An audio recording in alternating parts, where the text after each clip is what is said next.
appear randomly. The Earth is only 4 billion years old. Liquid water shows up 3.8 billion years ago. What else shows up 3.8 billion years ago on Earth? Single-celled organisms. All the heavy lifting to get life shows up in the single-celled organism. You got the DNA, you got proteins, you got RNA, you got ribosomes, you got mitochondria. You got information transferring throughout the cell, communicating with other cells, intelligently healing itself when it gets injured. It eats, it excretes, it breathes, it thinks, it moves around, it has locomotion, it's alive, and it lives in a drop of water. After less than 24 hours, this little dude is already happily going around kicking ass. He's got spikes, he's pissed off. He's not having a good day. Don't fight with him. He'll puncture you.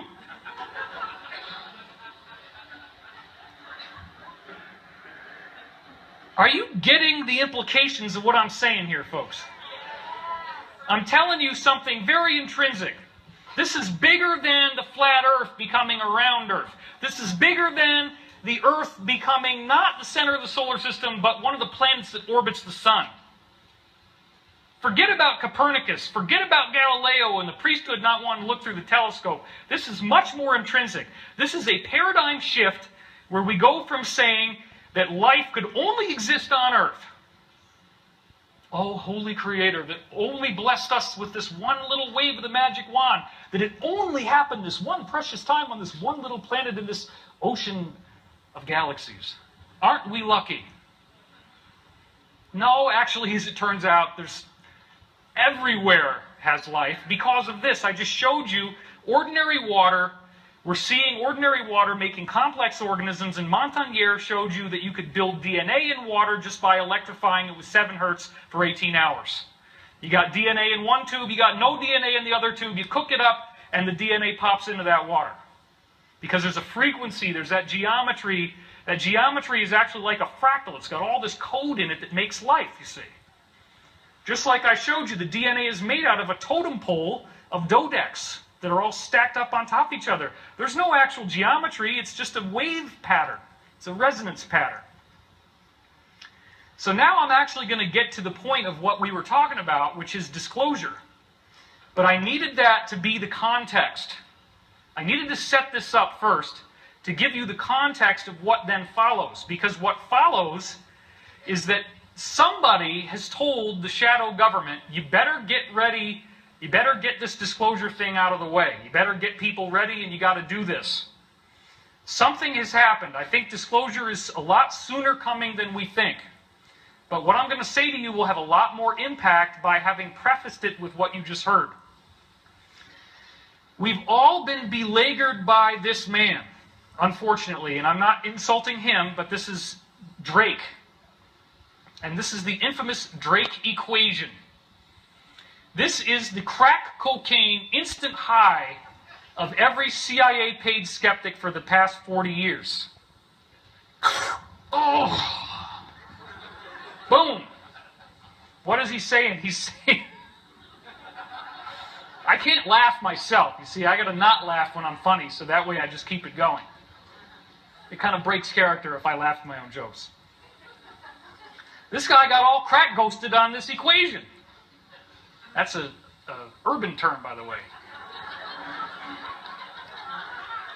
He's all ghosted.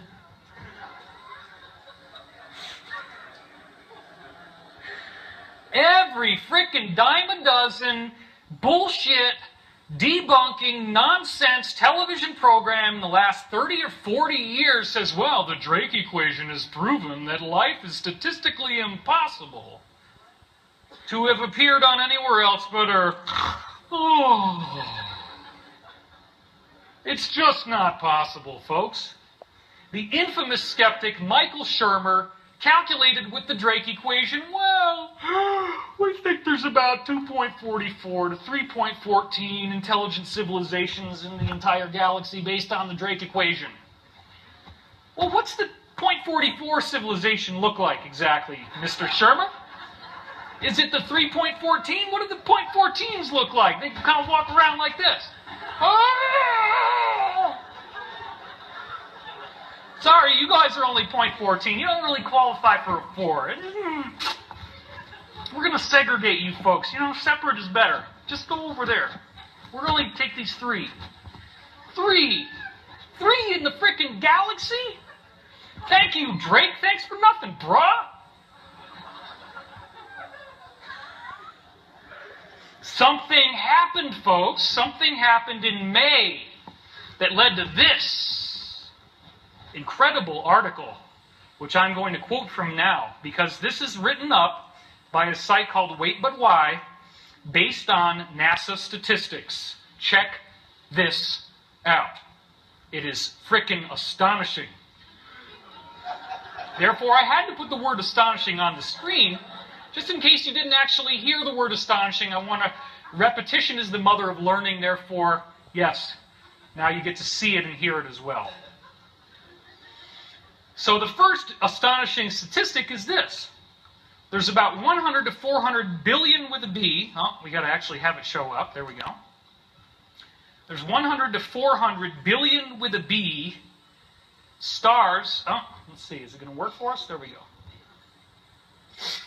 It just wants to show you that light show more than once. The computer is thinking for itself. I can't control it. For every star in the Milky Way, there is an entire galaxy in the cosmos. Holy crap. 400 billion galaxies in the cosmos, potentially? Yes. That's a lot. Okay, you see where this is going. This is like one of these formula jokes, right? It builds up point by point. Oh, it's going to get better. Wait till you see this. For every grain of sand on every single beach around the entire planet, if you got some guy, you'd have to hire him, you'd have to have a lot of money to hire a bunch of guys to go out there and count every grain of sand on the beach. That would be pretty expensive. First thing I'd do is get them over here and turn the freaking lights back on.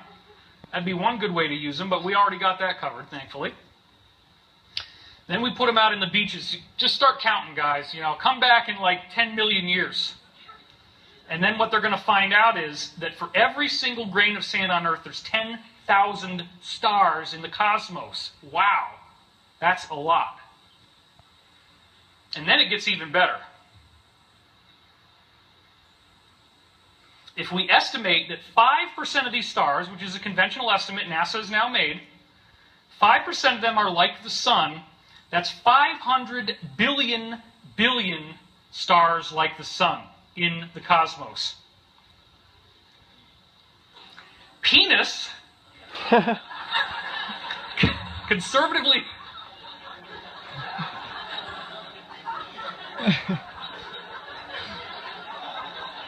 Oh, God.